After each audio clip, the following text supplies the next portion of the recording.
So, Paul slid into my DMs. This is what it says on a piece of paper. Sure, buddy. Okay. With all the guys sliding in your DMs. They wrote, starting an investment is easy, but knowing if your fund is underperforming and when to leave it or make changes is more difficult if you're new to this. I'm guessing Paul wants to know, how do I know that if I should sell? How do I know if I should buy more or whatever? We've actually got, we're doing an episode, aren't we, with Ramin in the future that will answer this. But for me personally, I have like a three list system on deciding if I'm going to sell something.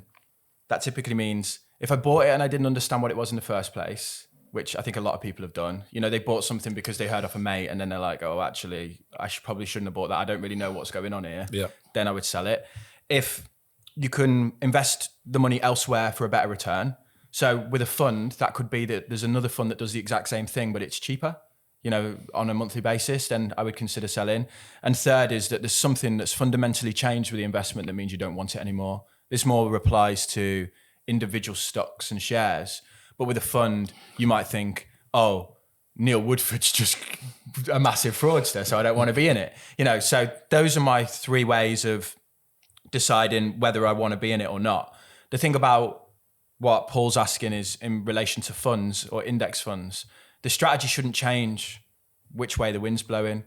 So if it's bad times and the fund's down, that doesn't mean you start considering selling it. You see it as part of the long-term path of that investment. So I pay little to no attention on the price.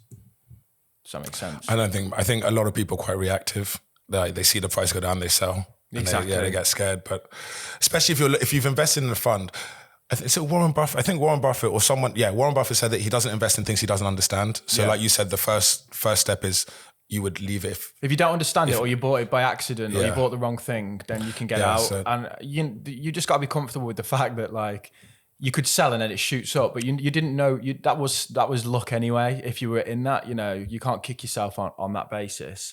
I think there's like this point about people chasing their tails and selling when it's down and buying when it's up. It's human nature. There's the Magellan Fund, which was one of the most successful hedge funds ever. And over 20 years, it returned like an insane return, more than 20% a year. But the average investor in that fund lost money because they just sold when it was going down and bought when it was going up. So they just kept dipping in and out. So if you just held it over the time, you would have had one of the best performing portfolios over 2 decades ever.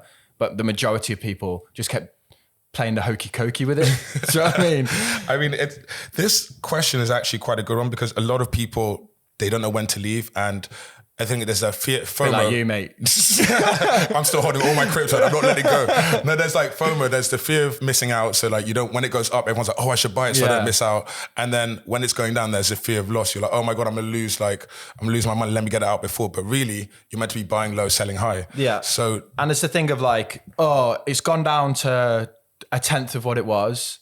I'm just going to wait until it goes back up and sell because I don't want to lock in the loss, right? Yeah. But what people don't realize is that they might be missing out on returns elsewhere with that money and that might never go back up again, So I'm not saying sell things that are down. That's up to you. You've got to make your own judgment and an analysis on that. But those are the 3 reasons why I would sell. I didn't understand it. I've got a better investment elsewhere that I could make with the money, or something's changed that means I don't want it anymore. That wouldn't really apply to funds, to index funds, but it would definitely apply to individual businesses. Could apply to the index fund if the fund manager got arrested or something. Well, the index will just track an index. You're an actively managed fund. Yeah. But if you found, an example with an index fund might be that the fees change, they go up, or you find that it's not tracking the index well. So what that means is they said, we've created a fund that's going to track these 500 companies. At the end of the year, you look, and the 500 companies have done this and your fund's done that. You'd be like, hold on, these guys aren't tracking it very well, so I'm getting out of that. That might be a reason. That typically doesn't happen though. Yeah. Well, they say if in doubt, zoom out. So, take your time. Don't worry about what's going on day to day and look at the long Start scale. using that one. Yeah, you never had it? No. If in doubt, zoom out. Yeah, don't worry about the little ebbs and flows. Worry about the big picture. Yeah. Yeah, that's what's got me holding on my crypto forever. Yeah.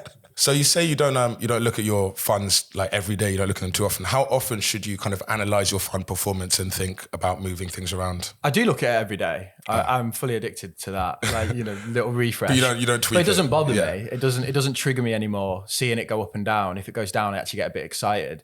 But in terms of a decision of should I be selling or whatever, that's on an annual basis, maybe. With a global index fund like I do, that strategy is one for the decade, so it's not really going to change. I might just look at the portfolio performance on an annual basis. I track my net worth, so every month I'll sit down. I'll sit down and see how much richer I am. And then, what was the number last month? I'm not saying that. Obviously, yeah. I've got some nice floors and doors. So